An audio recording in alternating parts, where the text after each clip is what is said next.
Meus amores, Vingadores Ultimato estreou aí já faz uma semaninha e o nosso coração ainda tá quente com tudo que aconteceu.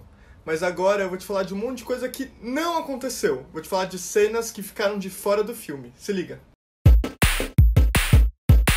Não é difícil imaginar o trabalhão que foi escrever Vingadores Ultimato. Também não é surpreendente que as mesmas pessoas que escreveram esse filme eram os que tinham escrito Vingadores Guerra Infinita. Ou seja, trabalhão em dobro. O que é sim difícil de imaginar é tudo que esses caras tiveram que cortar pra fazer esses filmes. Porque mesmo com 3 horas de duração, tem um monte de coisa que a gente queria ter visto e acabou não acontecendo. Sim, eu tô falando do cu do Thanos. Mas de outras coisas também. Eis que nossa curiosidade vai ser pelo menos um pouquinho sanada. Isso porque o Christopher Marcus e o Stephen McFeely, que são os roteiristas dos filmes, deram uma entrevista pro New York Times em que eles entregaram um monte de coisa. Então agora eu vou falar de algumas cenas que eles cortaram, tanto de Guerra Infinita como de Vingadores Ultimato. Prepara. A primeira cena acontece logo no comecinho do filme. Sabe quando o Homem-Formiga sai para as ruas de São Francisco e acaba encontrando aquelas pedras gigantescas com os nomes de todo mundo que morreu?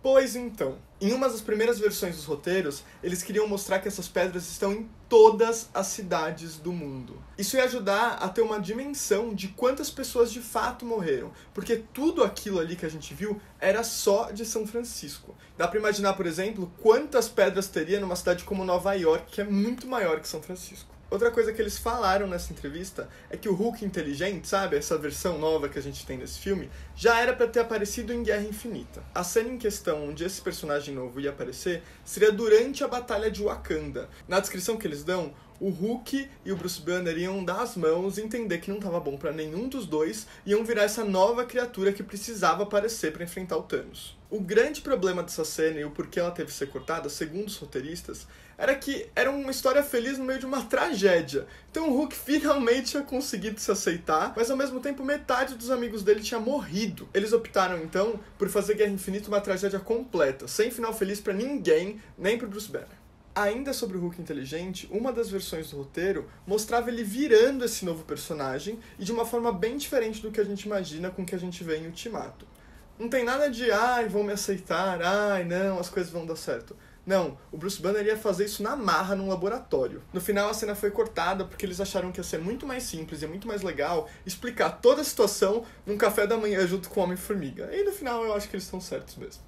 Em uma outra cena referente à Guerra Infinita, eles cortaram um personagem que eu tô morrendo pra ver. Durante a batalha em Titã, era pra aparecer o Tribunal Vivo nos céus. O Tribunal Vivo é um personagem muito poderoso da Marvel, em que ele aparece sempre que tem algum problema no balanço do mundo. Ou seja, quando as coisas não estão equilibradas e vai dar alguma catástrofe, esse cara aparece e ele pode fazer o que quiser.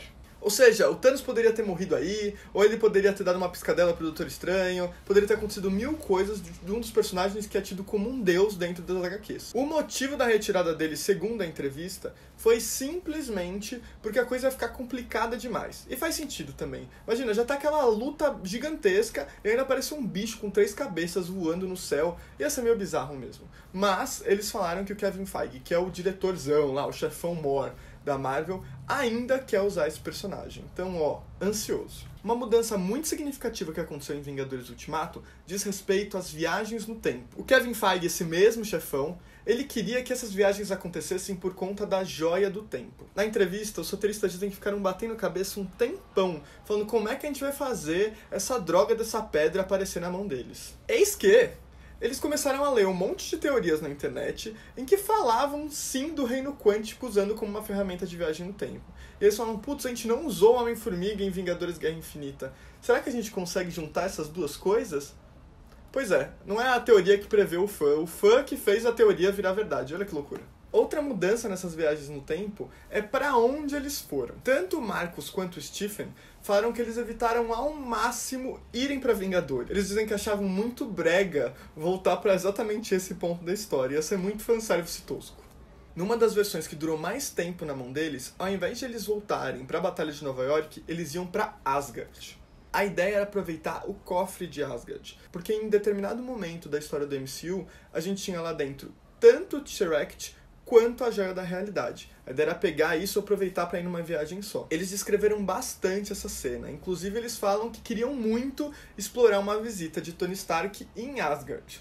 Os roteiristas chegaram a falar que imaginaram uma cena em que o Tony tinha desenvolvido um traje que ficava invisível. E mesmo assim, o Heimdall, que é aquele personagem interpretado pelo Idris Elba, que consegue ver tudo, conseguia enxergar o Tony Stark. Então eles tinham que lutar entre os dois. Imagina o Robert Downey Jr. lutando com o Idris Elba, ia ser incrível. No fim das contas, os irmãos Russo, que são os diretores, chegaram e falaram pra eles, tipo, mano, olha a volta que vocês estão dando nessa história aqui, olha a complicação, vamos pra Vingadores? E aí eles, tipo, você tem razão, vai, não vamos evitar. E assim, né, graças a Deus, foi muito incrível. Como eu amo essa cena. Falando em luta, outra informação que eles deram é que a briga final do filme era pra ser muito maior. Os dois falaram que chegaram a construir um roteiro em que a luta tinha 3 atos, que nem um filme mesmo, sabe? Começo, meio e fim. Só que eles falaram que começou a ficar muito longo. E aí eles tiveram que começar a criar uns diálogos pra não ficar só quebra-pau. E aí os diálogos não faziam o menor sentido, porque quando você tá no meio de uma guerra, você não consegue ficar batendo papo, né? Então não rolou. Mas, cara, imagina, as comparações com a briga de Winterfell que rolou agora em Game of Thrones iam ser ainda maiores. A diferença é que eu consegui enxergar uma delas, né? Mas tudo bem. A última informação que eles deram que saiu do roteiro de fato envolve a morte mais trágica desse filme, que é a da Viúva Negra. Os dois chegaram a falar que cogitaram sim matar o arqueiro no lugar da viúva. Eles dizem inclusive que só mudaram de ideia porque a Jen Underdahl, que é a supervisora master de efeitos especiais do filme, ficou puta com eles e falou assim, vocês não podem tirar esse momento dela. E vocês ficaram sabendo de outras cenas que foram cortadas? Tão empolgados pro futuro da Marvel? Tão ansiosos por novas histórias de bastidores? Deixa aqui nos comentários, se inscreve no canal, ativa o sininho e até a próxima. Muito obrigado, viu?